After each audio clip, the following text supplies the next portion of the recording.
Hello everyone, welcome back to my channel. ఈరోజు గుత్తి వంకాయ masala curry చేసుకుందామండి. ముందుగా ప్యాన్ పెట్టుకొని పల్లీలను అయితే వేపుకోండి. తర్వాత తెల్ల నువ్వుల్ని యాడ్ చేసుకొని తెల్ల నువ్వుల్ని కూడా మంచిగా దోరగా వేపుకోవాలి. తర్వాత జీలకర్ర, చెక్క, మొగ్గ, మసాలా ఇంగ్రీడియంట్స్ అన్నిటినీ కూడా వేపుకున్న తర్వాత మంచిగా ఎండుమిరపకాయలు మీకు కారంకి తగినట్టుగా, అంటే స్పైస్ మీరు ఎంత స్పైస్ అయితే తినగలుగుతారో అంత స్పైస్ ఎండుమిర్చిని అయితే యాడ్ చేసుకొని కొంచెం కరివేపాకు కూడా యాడ్ చేసుకుందాం. ఇప్పుడు మంచి వంకాయలను అయితే ఫ్రెష్గా ఉండే వంకాయలు తీసుకొని 4 పక్షాలుగా కట్ చేసుకుందామండి.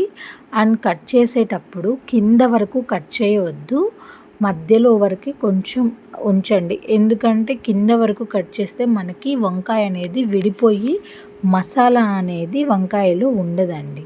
అందువల్ల కొంచెం కింది వరకు ఉండేలాగా తొడమికి దగ్గరగా కట్ చేసుకుందాం. కట్ చేసుకున్న వాటిని ఉప్పు నీళ్ళల్లో వేసుకొని వంకాయలన్నిటినీ మంచిగా క్లీన్ చేసుకోవాలండి. కట్ చేసుకున్న తర్వాత ఉప్పు నీళ్ళల్లో కొంచెం సేపు వదిలేస్తే వంకాయ అనేది నల్లగా కాకుండా ఉంటుంది. ఇప్పుడు వంకాయలు మంచిగా బాగా వాష్ చేసుకున్న వంకాయల్ని పక్కన తీసి పెట్టుకుందాము. మీరు ఎలా చేస్తారు వంకాయ అనేది కామెంట్ చేయండి. అండ్ ఇప్పుడు ఉప్పు వేసుకొని మంచిగా వాష్ చేసుకుందాము. వాష్ చేసుకొని పక్కన పెట్టుకుందాము.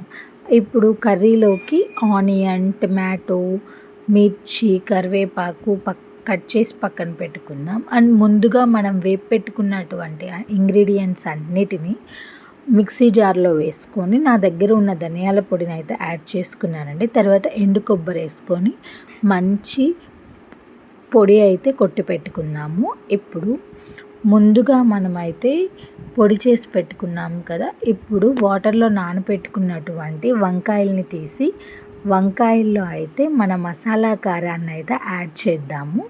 మసాలా కారాన్ని తగినంత వంకాయల్లో అయితే కూర్చండి లోపలి వరకు కూర్చున్న తర్వాత గట్టిగా ఇట్లా నొక్కండి. ఎందుకంటే బిగుసుకుంటుంది కారం అండ్ మసాలా పొడి అంతా కూడా వంకాయ బాగా బిగుసుకుంటుంది.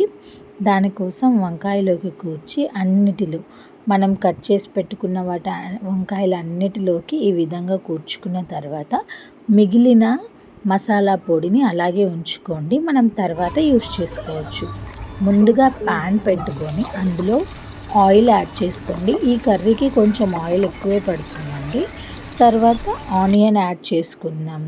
మిర్చి, కరివేపాకు అన్నిటినీ వేసుకొని ఒకసారి కలిపెట్టుకొని ఆనియన్ దగ్గర పడుతున్నప్పుడు టమాటో కూడా యాడ్ చేసుకోవాలి. టమాటో యాడ్ చేసుకున్న తర్వాత టమాటోని మెత్తగా ఉడికించుకోవాలి. ఇప్పుడు కొంచెం సాల్ట్, పసుపుని యాడ్ చేసుకొని మళ్ళీ ఒకసారి మొత్తాన్ని పెట్టుకొని ఇప్పుడు మనం ముందుగా స్టఫింగ్ చేసుకున్నటువంటి ఒక్కొక్క వంకాయని తీసుకొని ఇలా అన్నీ కూడా బాండీ నిండా అయితే పేర్చండి. మన వంకాయలు అయితే అన్నీ ఒకదాని తర్వాత ఒకటి మంచిగా పేర్చుకొని మూత పెట్టి ఒక 5 minutes అయితే మగ్గనివ్వండి వంకాయల్ని. తర్వాత ఇలా తీస్తే కొంచెం మనం ముందుగా మిగిలిపోయి ఉన్నటువంటి మసాలా పొడి మొత్తాన్ని కూడా వేసేసుకొని దాన్ని కూడా కొంచెం వేగనిచ్చి కలయి పెట్టుకోండి కిందకి పైకి.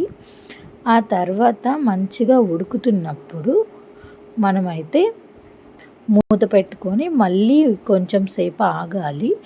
ఆ తర్వాత మీకు వాటర్ ఎంత గ్రేవీ కావాలి అనే దాన్ని బట్టి మీరైతే వాటర్ యాడ్ చేసుకోండి. వాటర్ యాడ్ చేసుకొని కిందకి పైకి ఒకసారి మొత్తాన్ని అయితే కలిపించేసి వదిలేసేయండి. కొంచెం బాగా ఉడుకు పట్టిన తర్వాత మంచిగా నూనె అంతా పైకి తేలేదాకా కూడా ఉడికించుకోవడం బాగుంటుంది.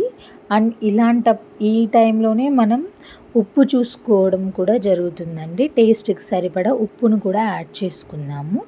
తర్వాత బాగా ఉడుకుతున్నప్పుడు కొంచెం కొత్తిమీర యాడ్ చేసి మూత పెట్టుకొని నూనె పైకి తేలేంత వరకు బాగా వంకాయలను అయితే ఉడికించుకోవాలండి. ఈ విధంగా నూనె అయితే పైకి తేలి వంకాయలన్నీ మగ్గిపోయాయి.